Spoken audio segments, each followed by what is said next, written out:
kita telah menuntaskan sampai kiat yang kedua. Ya. Sekarang kita masuk ke kiat yang ketiga. Silakan dibacakan matanya. Kiat ketiga. Kiat-kiat berikut ini adalah kiat-kiat yang bisa dilakukan ketika bayi lahir. Di antaranya yaitu yang pertama, mendoakan keberkahan. Dari Abu Musa, Wuli dari Yahulam, Fa'ataitu bihin Nabiya Sallallahu Alaihi Wasallam, Asammahu Ibrahim, Fahannakahu binamrodin, Wada'alahu bil barokati, Wadafa'ahu bil layya. Aku pernah dikaruniai anak laki-laki, lalu aku membawanya ke hadapan Nabi Sallallahu Alaihi Wasallam. Maka beliau memberinya nama Ibrahim dan mentahniknya dengan sebuah kurma atau tamar. Beliau mendoakannya keberkahan dan kemudian mengembalikannya kepada hadis riwayat Bukhari nomor 5045. Ya, ini kiat yang ketiga, yaitu ketika bayinya lahir. Ya, ketika bayi itu lahir. Kalau kiat pertama itu ketika bayinya belum ada. Kiat yang kedua ketika bayinya terbentuk di janin. Nah, kiat yang ketiga ini ketika bayi itu terlahirkan. Ya, bahasa Jawanya brojol, lahir. Nah, apa upaya yang bisa dilakukan oleh orang tua terutama ya untuk melindungi, memproteksi anaknya dari kejahatan makhluk? Nah, maka ada beberapa upaya yang bisa kita lakukan ketika anak itu lahir. Yang pertama, mendoakan keberkahan. Sebagaimana dari kisah Abu Musa al-Asy'ari ketika ia dikaruniai seorang anak laki-laki, kemudian bayinya ini dia bawa ke hadapan Rasulullah Sallallahu Alaihi Wasallam. Maka Rasulullah SAW kemudian menamainya dengan nama Ibrahim, lalu mentahninya dengan kurma dan mendoakannya dengan keberkahan. Jadi semoga anak ini diberkahi. Apa doa-doa keberkahan yang bisa kita baca untuk anak yang baru lahir? Ya, di antaranya versi pertama yaitu Ja'alallahu mubarakan. Ja'alallahu mubarakan. Semoga Allah menjadikan anak ini penuh keberkahan. Atau dengan versi yang lain, Barakallahu fiik.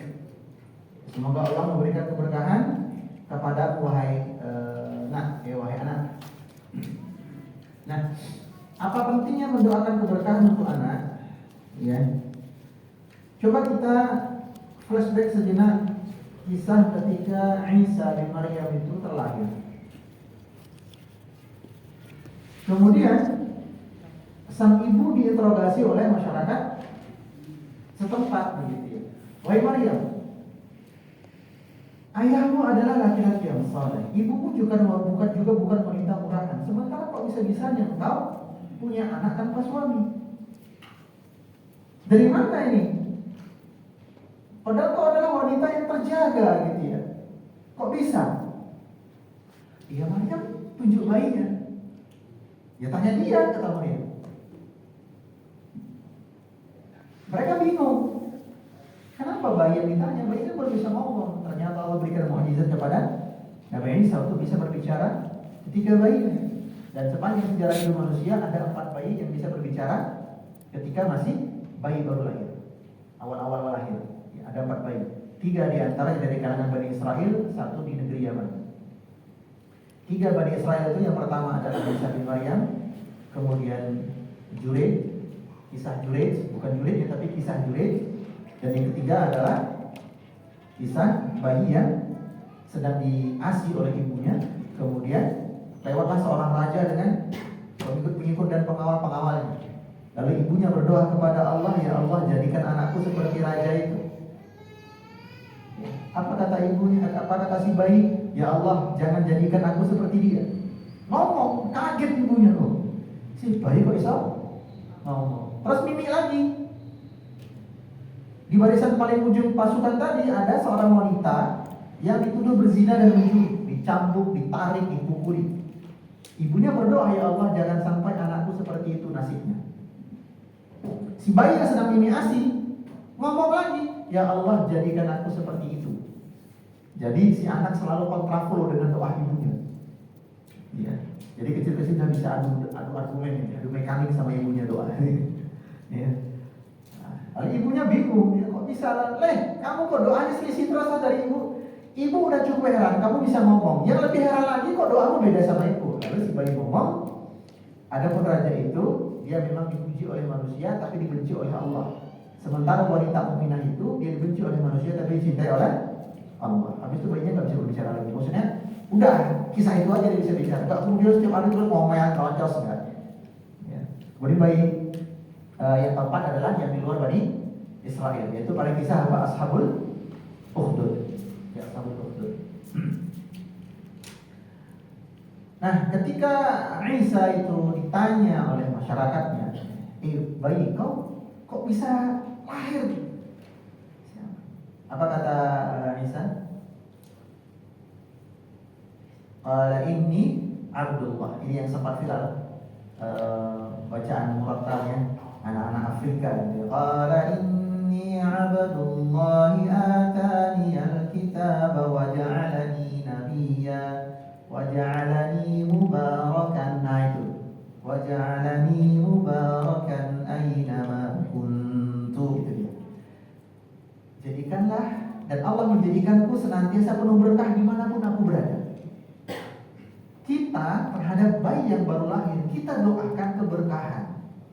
Minimal punya dua fungsi. Ya, dari kitab ini silahkan dicatat. Minimal ada dua fungsi. Yang pertama, agar kelak di masa mendatang anak ini dimanapun dia berada, dia bisa memberikan manfaat.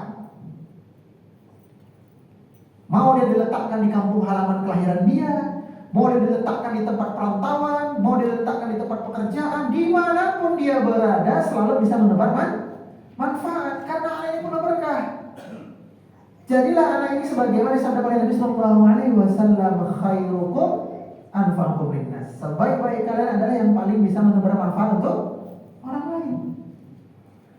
Ya. Ini fungsi yang pertama, kita membacakan doa keberkahan untuk bayi yang baru lahir. Apa tadi tujuannya? Supaya nanti ketika dia besar, dimanapun dia berada, senantiasa bisa memberikan apa? Manfaat. Ya. Dan ini tentu menjadi kebanggaan bagi orang tua. Orang tua mana yang gak bangga coba? Setiap anaknya ini berada di sebuah tempat, entah itu dia ngekos, entah itu dia bekerja, entah dia memilih tempat tinggal, entah itu di kampusnya, di sekolahnya, yang didengar oleh ibunya kabar dari orang lain adalah semuanya tentang hal-hal yang positif. Ya Allah, anak ibu di sekolah itu selalu jadi pionir kebaikan. Lalu anaknya kemudian kuliah, teman-teman kuliah, ya ketika ibunya mungkin datang menjenguk ke kosannya, teman-teman bapak ibu kosnya ngomong ke orang tuanya, Masya Allah anak ibu ini, ya. Sebelum subuh udah bangun terdengar godak dari kamarnya, berwudu kemudian berangkat ke masjid, ya. Nah, dimanapun anaknya berada selalu jadi berkah, menebar kebaikan. Ini fungsi yang pertama. Fungsi yang kedua, dengan kita mendoakan keberkahan untuk bayi yang baru lahir, ini mencegah dia dari terkena ain. Sebab ketika sepasang suami istri punya bayi baru lahir begitu ya, maka ada orang-orang yang bahagia dan takjub dengan istilahnya keimutan si bayi. Apa bayi kan? Wah, Masya Allah ya, saya itu paling seneng tuh lihat bayi yang masih merah gitu ya, cabi-cabi gimana gitu kan. Dan bayi itu kan wanginya enak gitu ya, nggak kayak kita. Wangi bayi itu subhanallah, gemesin banget lah pokoknya. Nah, jangan sampai pandangan takjub kita kepada si bayi tadi, mungkin karena gemesnya, mungkin karena cakepnya, rambutnya sing ketel, matanya sing bunder, kita takjub dengan bayi tadi, ini bisa kena aib bayinya. Atau orang lain yang dengki kepada pasangan suami istri tadi, dengki, dia punya hasad. Dia tidak ingin pasangan suami istri itu bahagia. Mungkin sudah menikah 8 tahun sebelum tidak punya anak. Lalu Allah karuniakan punya anak, dia dengki. dia pura-pura apa? Ya seperti warga lain yang datang jenguk kelahiran bayi. Tapi dia dengki. Nah, pandangan kedengkian dan kebencian ini bisa menyebabkan anak tadi kena ain. Supaya anak tadi tidak kena ain, salah satu kiatnya adalah ajarkan para tamu yang datang semuanya tanpa terkecuali doakan keberkahan untuk si anak. Ya, jadi ya Allah cabi banget, gemes. Wah, gak ada doa keberkahan. Ya, gak ada doa keberkahan, nanti bayinya bisa kena ain. Dan kasihan banget kalau bayi kena ain itu, ya Allah kasihan banget. Coba hati orang tua mana yang bisa tenang? Itu bayinya malam nangis terus. Cek suhu badan, enggaknya panas. Dicek punggungnya enggak ada bintik-bintik misalnya gara-gara keringat buta. Cek popoknya enggak ada di sela-sela selangkangan itu kalau merah-merah itu ruang, aman. Cek selimutnya enggak ada binatang yang menyengat, aman semua. Tapi kenapa anak ini nangis terus? Itu bisa jadi sebab.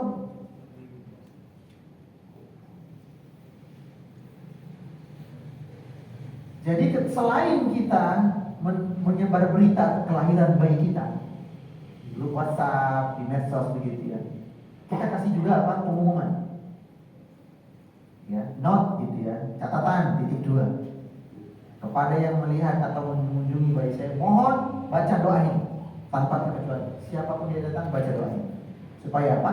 Bayi tadi selamat dari ain. Ini yang pertama ya, mendoakan keberkahan. Lanjut yang kedua.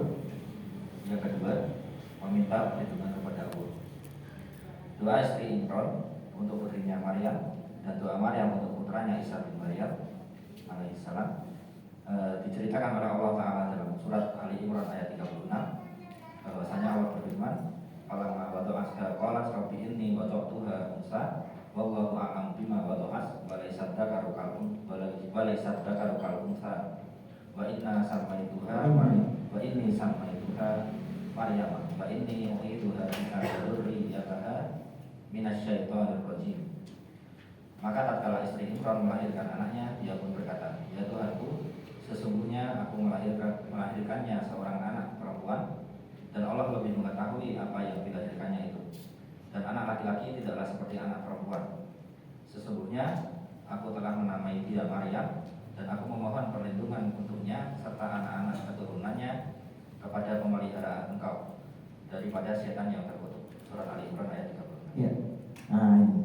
Jadi bayi itu lahir, setelah kita doakan keberkahan, selanjutnya adalah doa meminta perlindungan. Apa dalilnya? Ini kisahnya Maryam, ya, ketika Maryam itu lahir.